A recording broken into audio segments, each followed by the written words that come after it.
Harganya itu kata beliau sekali suntik 12 juta, saya harus 3 kali suntik 36 juta. Tidak cara kerjanya mau ustad ini sabot ya. Ustad gratisan mulai buat ya. Kecuali yang sering tampil di tempat-tempat mewah ya. Dia cerita, saya berat sekali seorang trainer yang jobnya kadang-kadang kadang tidak, duitnya habis. Beliau mohon tolong itu obat jangan diberikan dulu, tolong dipastikan dulu penyakitnya apa, diuji sekali lagi bahwa ya, saya tak bantu dengan doa. Ya, betul ya, Pak Jamil masuk ke musola, ya, sholat duha itu jam 10-an cerita. Setelah sholat duha, ya, kemudian beliau berdoa, dan beliau berdoanya sering puitis sekali. Orang Lampung ya, berdoa itu selalu dengan bahasa-bahasa yang memang memuji-muji Allah dengan pujian yang terbaik yang bisa dipujikan. Beliau sekali berdoa biasanya begini, ya Allah, ya, Engkau sangat mudah memperjalankan siang dan malam, tidak pernah keliru, ya, tidak pernah bisa tumbuh antara matahari dengan bulan meskipun sering mengitari. Saya yakin hanya sekedar menemukan penyakit istri saya sangat mudah bagimu ya Allah, seperti mudahnya Engkau mengatur ribuan makhlukmu yang ada di bumi ini. Tiba-tiba ketika beliau berdoa itu, ingatan beliau itu tertuju 20-30 tahun yang lampau. Beliau ingat sekali ketika SD, SR zaman dulu ya, sekolah rakyat. Beliau cerita tiba-tiba ketika ingatannya itu tertumbuk pada satu ingatan, dia pernah menyaksikan sore itu bapaknya ibunya dipermalukan di depan umum. Kisahnya sederhana. Jamil itu nunggak SPP di SD. Ya, setiap masuk kelas ditagih, Mil, harus berbayar kapan? Bayar kapan Jamil itu izin malu pas 5 SD. Ya. Ya. Setiap hari ditagih oleh guru ya. Akhirnya satu hari Jamil ngerti ibu bapaknya nyimpan duit. Zaman dulu nggak ada ATM di bawah bantal ya. 150 rupiah, SPP-nya 25 rupiah, nunggak 3 bulan, berarti 75. Ada 150 diambil, 75 kasihkan sekolah, 75 buat jajan. Mau stop banget, hitung 25 zaman itu ya. SPP-nya selawe ya. Begitu diambil itu, ya, ibunya kalau katut pagar sore itu jatahnya ibunya bayar utang ke seorang rentenir di kampungnya.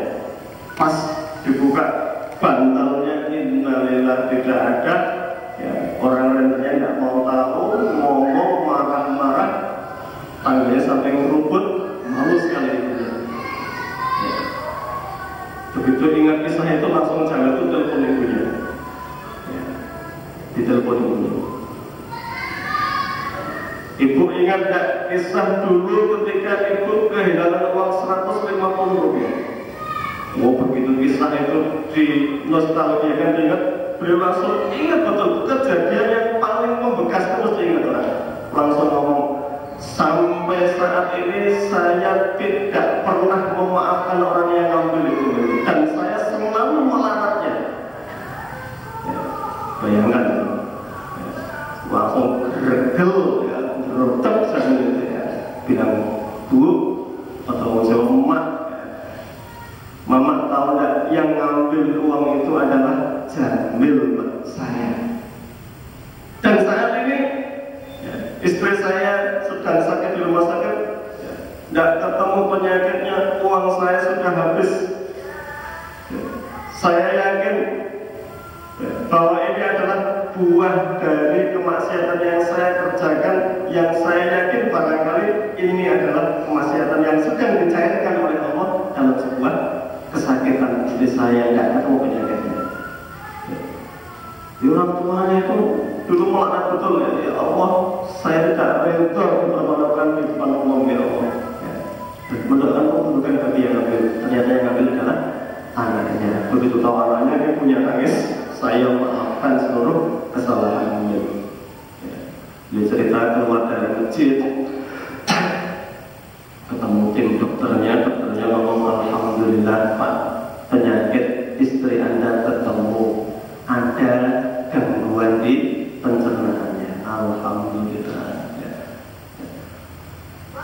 Paman ya'mal miskala dzarratin syarran yarah. Terkadang sesuatu yang terjadi hari ini itu bisa jadi cairan energi negatif yang sudah lama numpuk diledakkan oleh Allah hari ini dengan wujud sakit keluarga kita.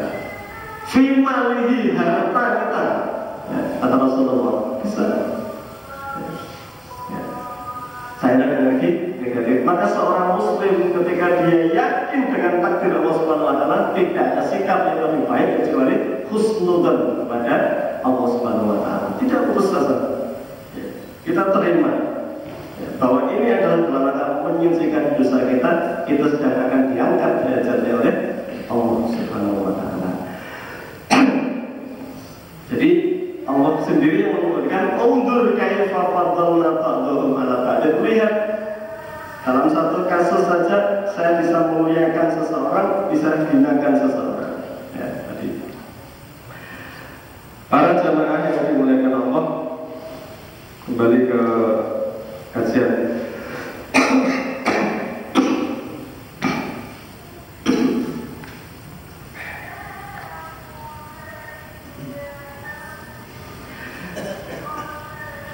Wa ma nunazziluhu illa biqadarin ma'lum. Beliau menafsirkan, dan kami tidak berikan takdir itu kecuali dengan hitungan yang pas, takaran yang pas menurut Allah Subhanahu wa taala.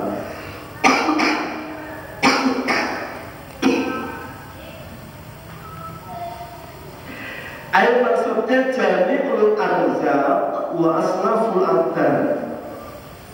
Jadi seluruh bentuk rezeki, seluruh bentuk takdir apapun yang diberikan kepada manusia itu sudah menurut Allah itu sudah pas sekali, layak sekali orang itu menerimanya. Rasulullah SAW ketika menjelaskan takdir dalam hadis riwayat Muslim, hadisnya panjang, dikaitkan dengan firman Allah surat Al-Lail. Saat itu Rasulullah membacakannya, didahului dengan pernyataan Rasulullah,